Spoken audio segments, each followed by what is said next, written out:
Bismillahirrahmanirrahim. Assalamualaikum warahmatullahi wabarakatuh. Apa kabar teman-teman? Mudah-mudahan dalam keadaan sehat walafiat. Pada hari ini kita akan sedikit berbicara, kita akan sedikit belajar terkait dengan modul 5, yaitu pencegahan dan penanganan stunting melalui pemberian stimulasi pada anak. Dan fokus kita pada hari ini juga yaitu pada sesi yang ke-6, yaitu mendukung pemberian stimulasi pada anak usia 0 sampai 6 bulan. Jadi ini adalah materi kita pada hari ini. Mudah-mudahan teman-teman semua bisa mengambil pelajaran atau menambah wawasan terkait dengan pembahasan kita pada hari ini. Ketika bayi itu lahir sampai dengan usia 6 bulan, maka selama 24 jam itu kegiatannya atau aktivitasnya itu hanya pada tataran dua hal. Yang pertama yaitu menyusui, dan yang kedua itu adalah tidur. Jadi ini adalah dominasi kegiatan bayi yang baru lahir sampai dengan usia 6 bulan. Jadi ini juga harus menjadi pengetahuan kita bersama. Karena selama ini mungkin kita masih berpikiran bayi itu harus berkegiatan segala macam, itu tidak. Karena memang dominasi kegiatan bayi yang baru lahir sampai dengan 6 bulan itu adalah menyusui dan juga tidur.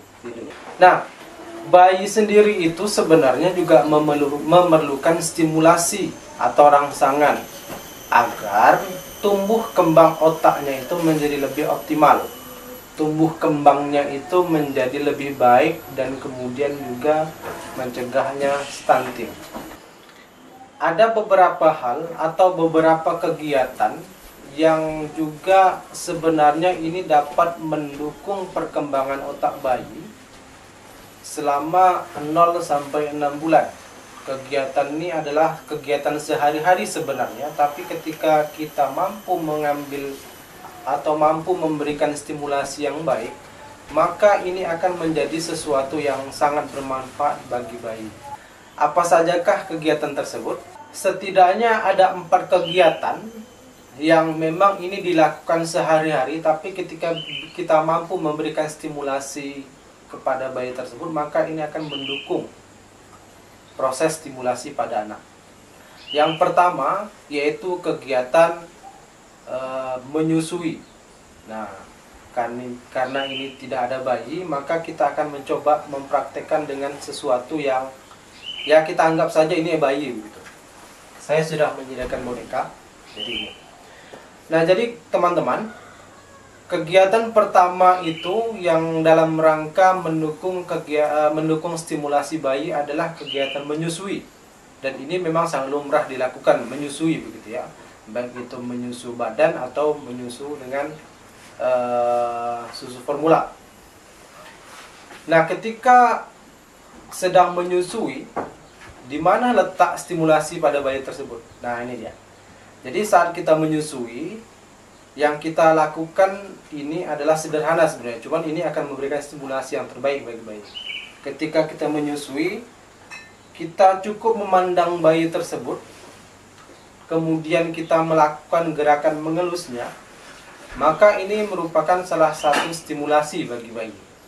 Nah, ingat ya, sederhana sebenarnya, tapi ketika ini dilakukan dengan baik, maka ini akan menghasilkan stimulasi yang baik. Itu satu. Kemudian yang kedua, saat kita memandikan bayi. Biasanya kan kalau bayi itu mandi, dia menggunakan bak kecil ya. Bak kecil, kemudian kita, biasalah kalau ada ibu-ibu yang baru melahirkan itu, biasanya dia akan lebih paham gitu. Stimulasinya di mana? Stimulasinya itu adalah ketika kita mengusapkan air hangat pada tubuhnya. Nah, ini adalah stimulasi saat bayi mandi. Yaitu stimulasi dengan memberikan air hangat pada tubuhnya. Itu yang kedua. Yang ketiga yaitu saat dia akan tidur. Nah, ini kadang sederhana tapi banyak juga yang kita lupakan, bahwasanya ada kegiatan stimulasi yang terbaik untuk bayi. Stimulasinya di mana? Ketika bayi ini akan tidur, maka kegiatan seperti kita membacakan doa sebelum tidur, atau memberikan sholawat, atau menyanyikan sebuah lagu kepadanya, ini adalah salah satu bentuk stimulasi yang terbaik untuk bayi. Ya, oke. Kemudian yang keempat adalah saat ia bermain. Karena orang tua si bayi mungkin, misalkan ibunya lagi memasak, kemudian sang suami juga sedang bekerja. Di rumah tersebut mungkin ada kakek nenek dari bayi tersebut. Maka stimulasi yang bisa dilakukan untuk bayi tersebut adalah diajak bermain. Nah, saat bayi kita diajak bermain, beberapa hal kegiatan itu bisa mendukung stimulasi otak anak tersebut. Seperti mungkin si sang kakek atau sang nenek itu mengajaknya bernyanyi, atau menyebut nama si bayi. Nah, ini akan dapat memberikan stimulasi tersendiri bagi bayi tersebut. Menstimulasi ataupun memberikan rangsangan kepada bayi bukan berarti kita orang tua itu memberikan banyak sekali mainan kepada bayi. Memberikan mainan ya merupakan salah satu bentuk dari stimulasi. Tapi kemudian dengan memberikan banyak sekali permainan, banyak sekali mainan kepada bayi, ini bisa dianggap berlebihan. Lalu stimulasi sederhana ini seperti apa?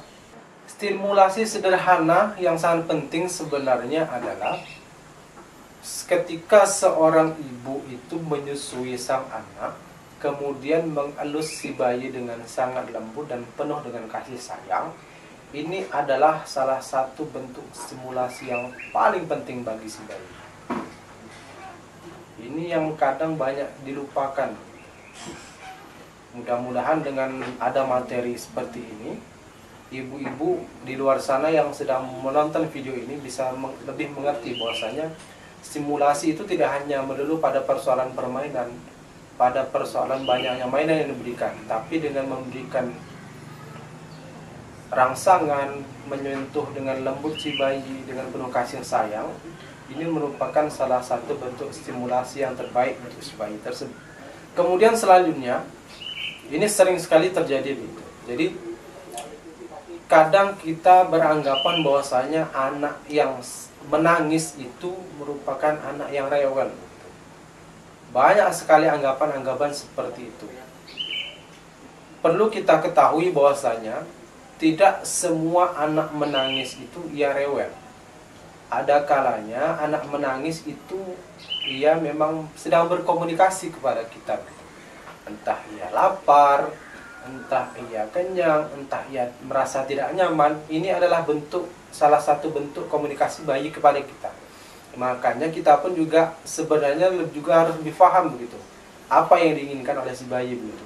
Ketika bayi ini menangis, kita hadir saja secara fisik dengan si bayi ini sudah merupakan bentuk kasih sayang kepada si bayi begitu. Jadi kita tidak perlu khawatir, tidak perlu merasa begitu cemas begitu. Ketika memang tidak ada tanda-tanda yang membahayakan terhadap si bayi, maka ini tangisan bayi ini kita bisa anggap normal begitu. Jadi bagi bapak ibu di luar sana mungkin yang baru memiliki bayi, ketika mendengar tangisan si bayi, responnya itu saja, apakah ia menangis, apakah ia lapar, apakah ia haus, dan lain sebagainya.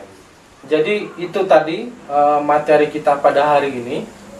Kalau perlu saya ringkas adalah terkait dengan stimulasi pada bayi. Ada beberapa hal kegiatan yang dapat memberikan stimulasi pada bayi.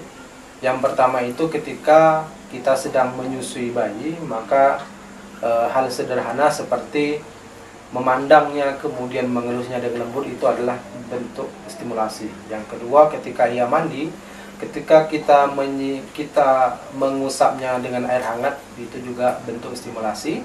Kemudian yang selanjutnya saat ia akan tidur kita membacakan doa tidur atau membacakan sholawat kepadanya, itu juga bentuk stimulasi.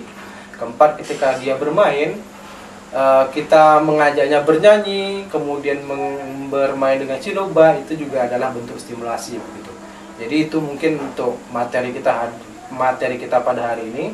Terima kasih atas atensi teman-teman semua.